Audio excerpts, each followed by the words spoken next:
2 months after my brother and his wife bought a new house, they had to go out of town and needed their cats fed. Their house and my office are both a good drive from my apartment, but only a few minutes away from each other. My brother said if I wanted, I could just stay over in the guest room rather than driving among the 3 places, so I got the keys and instructions. I was staying there 3 nights, Monday through Wednesday. Monday evening was uneventful until about midnight. I was lying on the living room couch watching Conan with a cat lying on my chest. I started to drift off to sleep. The next thing I knew, I was standing in pitch black darkness. I completely freaked out. I had no idea where I was. I felt around in the dark and felt nothing. Finally, I realized there actually was a faint blue light coming from above. I moved toward it and then understood where I was. I was in the fucking basement. The light was coming through the basement door at the top of the stairs, which leads to the kitchen. Just enough moonlight apparently made it through from a window elsewhere in the kitchen. I bolted up the stairs, turned on the kitchen light, and closed the basement door. I was terrified until I calmed down enough to come to the conclusion you probably already came to. I had sleepwalked all the way down the stairs after opening the basement door, which I know was closed. A couple things are important to the story. First, the basement. The house was very nice, actually more than they should have been able to afford. The only exception was the basement. I had only seen the basement once when I first got the tour. It was totally unfinished and was the one major thing they wanted to fix up. All they had down there was some boxes and the washer-dryer. I had no reason to want to go down there and had kind of forgotten it existed. The other point is that sleepwalking is kind of a thing in my family, almost an inside joke. My brother talked in his sleep constantly and would sleepwalk sometimes, and it always scared the hell out of me. The idea of people doing things in their sleep just creeps me out to the core. Still does. My brother knew this and would tease me about it, so it was known in my family that I had this phobia. But as far as I know, I had never, ever sleepwalked until that night. The image kept playing in my mind over and over of me asleep, getting up from the couch, walking to the kitchen, opening the basement door, and shuffling down the stairs into total darkness. Creepy as all hell. Anyway, I saw the TV was still on in the living room playing Wedding Crashers. I watched the rest of the movie, trying to laugh and think of the sleepwalking as a funny story to tell my brother.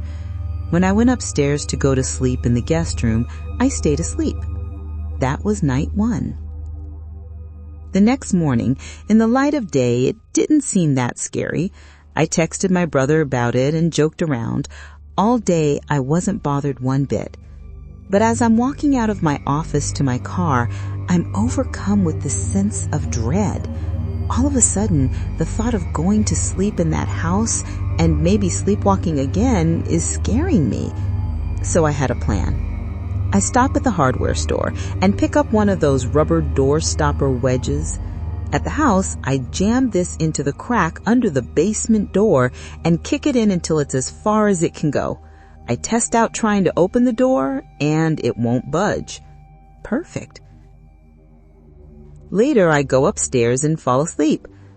When I wake up, I swear to God I think I'm dreaming.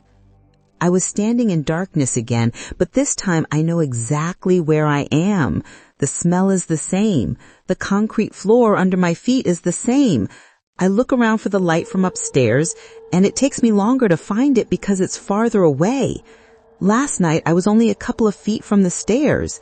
This night, it was maybe 10 feet. I run up and turn on the kitchen lights. I see the rubber wedge on the floor, a couple of feet away, as if tossed there. Again, I can't stop picturing myself sleepwalking, out of the bedroom, down the stairs, trying to open the basement door, bending down and yanking out the wedge, and then again, slowly down into the darkness. I decided I was turning on the basement lights and they were staying on. I opened the door and flipped the switch to the basement stairway. I saw there was a main switch at the bottom of the stairs. To give you a quick sense of the layout, the staircase splits the basement into two parts. To the right is a small area with the washer-dryer, and to the left is a big open area. Anyway, I walked down and turned on the lights for the whole basement. That's when I noticed something I hadn't noticed when my brother gave me the tour. About 10 to 15 feet away in the big area, there was a door to what looked like a small closet. This door was closed but had no doorknob, just an empty hole, so it looked like it would freely swing open. I realized it was very close to where I had just awoken. Then a fucking freaky thought came to me. As if each night I was heading to the door and getting a little farther each time before I woke up. As soon as that thought popped in my head, I booked it up the stairs again, left the lights on, and closed the door. I went upstairs to the bedroom, but it took me forever to fall asleep. That was night 2. The next morning, Wednesday morning, I woke up late for work. I didn't think about the basement at all because I was scrambling to get ready. But at work, though, I was still curious about what was behind the door, so I texted my brother and asked. He replied, "Wait, why were you in the basement?" I realized when I texted him the day before, I never actually told him where I woke up. So I tell him I woke up in the basement, actually twice in a row. After a while, he sends this novel-length text about how the basement is creepy, not to go down there, etc., how they tried putting the litter boxes in the basement and the cats made a mess in the house because they refused to go down there. He says all this stuff and it's surprising to me because my brother never believed in the paranormal or superstitions, ever since we were kids. I also realize he never answered my question about the door, but I let it go. After work, I get the same feeling of dread as I'm walking to my car. I really don't want to stay there again. And I decide, fuck it, I don't have to. So I go feed the cats, get my stuff, and drive back to my place. I'm supposed to feed the cats one more time, so I'll stop over in the morning. As I went to sleep at my apartment, I was thinking of all the steps I would have to take to sleepwalk to the basement again, find my car parked around the block, drive asleep to my brother's house, etc. But this time I sleep through the night. That was night 3. Thursday morning, I stop at the house as planned. I'm about to leave when I remember that the basement lights are still on.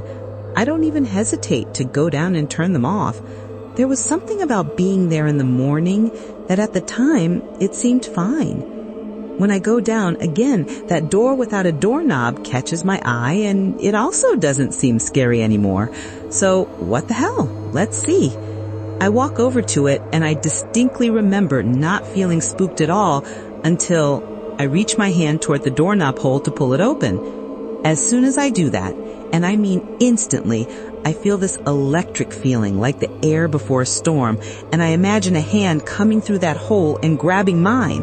It was like 0 to 60, going from no fear to being certain that something horrible would happen if I opened that door.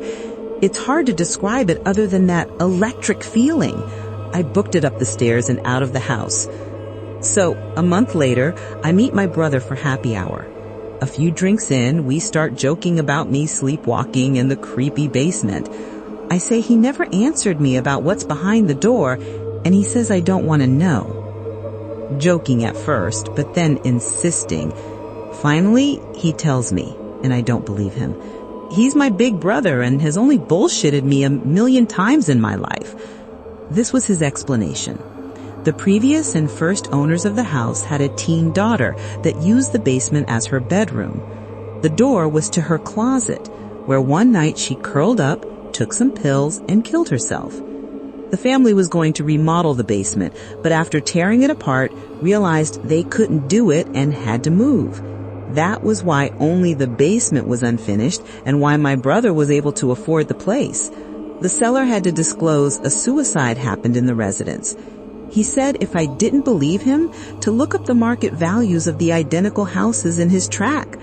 I know how much they paid for their house, and it was way lower. He and his wife considered themselves rational people and figured it was a bargain, but didn't want to tell anyone. After they moved in, his wife was fine with the basement, but he grew to hate it. He apologized for not saying anything to me before I stayed there, but he never thought I'd have any reason to go down there. Now here's what convinced me. I said, okay, the only thing that makes me kind of believe you is that the last morning I was there, I went over to the closet door, and at this point, I see my brother's face change, and I continued. When I went to open it, the air felt like, and at the same instant, I say electric, and my brother says electric at the same exact time. I saw his face, and I knew he was telling the truth. I've never stepped foot in that basement again, and I haven't slept walks since.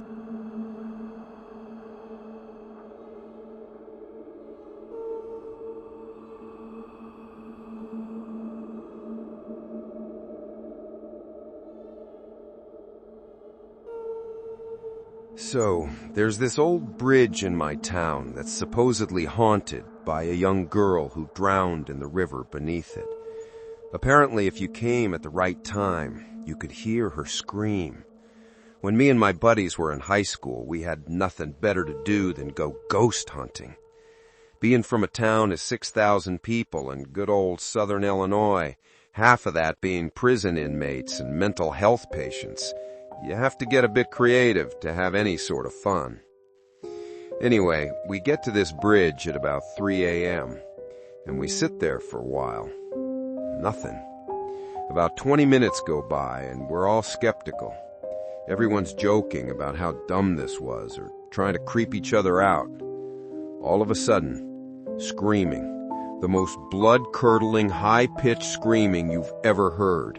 It wasn't just one scream either. It never stopped. It kept going, even as we were driving away in our cars. But that's not even the worst part. Me and one of my buddies hightailed it back to the cars as soon as we heard the initial scream, because you had to walk a bit downhill to get underneath the bridge. Halfway back, we both go from sprinting to a dead stop at the exact same moment. I never asked him what he saw, because I saw it for myself. It was a girl running on all fours into the woods. I don't talk about this much because it gives me chills just thinking about it, and nobody ever takes me seriously. If you knew me in real life, I don't have the ability to lie. It's just not there for me. I had always believed in ghosts because I was raised on scary movies and watching Ghost Adventures or Taps. In a way, this was one of the best experiences of my life.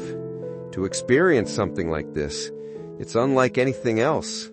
Just knowing that maybe there is something after we die is comforting in a way. Since the incident, I in fact have gone back, and actually am planning on going back quite soon with people that have never been. I'll tell more about my other experiences if there's any interest. There's some strange things that go on underneath that bridge.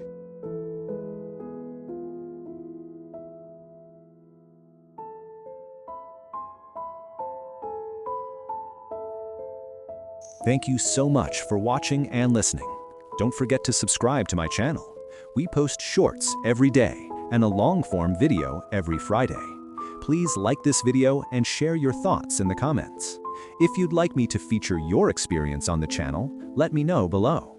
You can also find more details in the description.